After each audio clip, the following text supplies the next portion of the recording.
L'Angola, la République démocratique du Congo et la République du Congo représentaient 25% des esclaves envoyés aux États-Unis, formant ainsi le groupe géographique le plus important.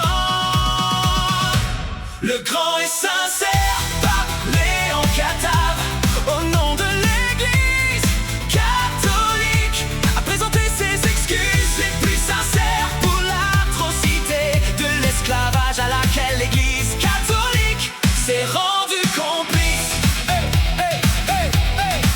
Le Nigeria et le Cameroun ont enregistré un taux très élevé d'esclaves envoyés aux États-Unis.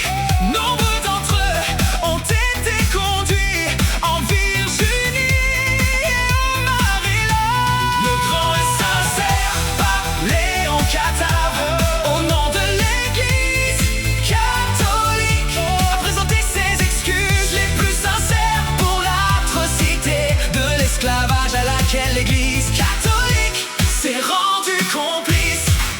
Parmi les quelques 5 millions d'esclaves forcés de traverser l'océan Atlantique depuis l'Afrique, le pays qui a reçu le plus grand nombre d'esclaves n'était pas les États-Unis, mais le Brésil, avec 5 millions d'esclaves, environ 400 000, soit environ 3% du total, ont été amenés aux États-Unis. La population esclave a ensuite augmenté grâce aux naissances locales. Au début et au milieu de la traite négrière, de nombreux esclaves ont été envoyés du Sénégal et de Gambie